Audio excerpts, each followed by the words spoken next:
नमस्कार दोस्तों, मेरे चैनल रामेश्वरम भक्ति चैनल में आप सभी का हार्दिक स्वागत है।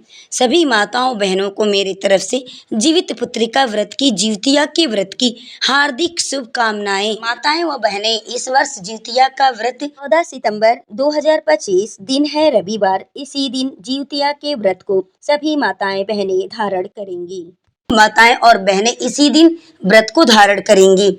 जिउतिया व्रत का नहाए खाए का दिन रहेगा 13 सितंबर 2025 दिन है शनिवार। उसी दिन नहाए खाए का दिन रहेगा। जिउतिया पर्व को जितिया या जिउतिया और जीवित पुत्रिका व्रत जैसे नाम से भी जाना जाता है। पंचांग के अनुसार हर साल अश्विन माह के कृष्ण पक्ष की अष्टमी तिथि को जिउतिया का व्रत रखा जाता है। इस व्रत को माताएं अपने संतान की लंबी आयु की कामना करते हुए इस व्रत को धारण करती हैं। जिउतिया के व्रत में माताएं पूरे दिन और पूरी रात निर्जला एवं निराहार इस व्रत को रखती हैं। इस व्रत में पानी पीने का कोई नियम नहीं है।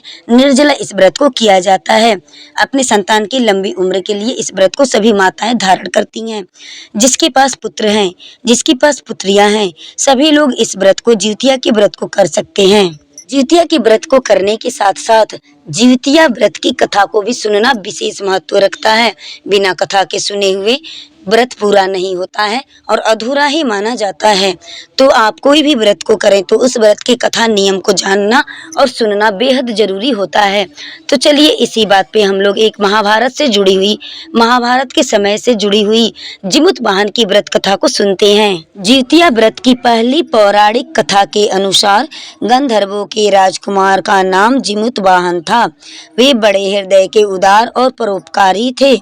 जिमुत वाहन के पिता ने वृद्धा अवस्था में वृद्ध आश्रम में जाते समय सारा राज्यपाठ अपने पुत्र जिमुत वाहन को सौंप दिया, किंतु इनका मन राजपाठ में नहीं लगता था। तब जिमुत वाहन ने अपने राज्यपाठ का सारा भार अपने भाइयों को सौंपकर वे स्वयं वन में पिता की सेवा करने के लिए चल पड़े।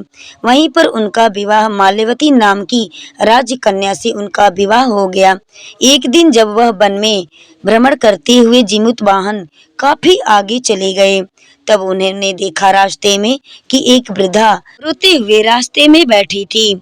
जिमुत वाहन के पूछने पर वृद्धा ने रोते हुए बताया कि मैं नागवंशी स्त्री हूँ और मेरे एक ही पुत्र है। पक्षीराज गरुड़ के सामने नागों ने उन्हें प्रतिदिन भोजन के लिए एक नाग सौंपने की प्रतिज्ञा की है और आज प्रतिज्ञा के अनुसार मेरे पुत्र की बलि का दिन है। जिमुत वाहन ने वृद्धा को आश्वस्त करते हुए कहा कि डरो मत माता जी, मैं आपके पुत्र के प्राणों की रक्षा स्वयं करूंगा। आज आपके पुत्र के बदले मैं स्वयं अपने आप को उसके लाल कपड़े में ढककर वत्सशिला पर लेट जाऊंगा। ऐसा कहकर जिमुत वाहन ने उनके पुत्र के हाथ से लाल कपड़ा ले लिया और उस लाल कपड़े में स्वयं को लपेटकर स्वयं उस चुनी हुई वत्सशिला पर लेट गए। नियत समय पर पक्षीराज गरुड़ बड़े वेग से आए और लाल कपड़े में ढके हुए जिमुत वाहन को अपने पंजों में दबोचकर पहाड़ के शिखर पर जाकर बैठ गए। अपने चुंगल में गिरफ्तार प्राणी के आंखों में ना आंसू और ना ही मुख से आह आने पर जिमुत वाहन बड़े आश्चर्य में पड़ गए।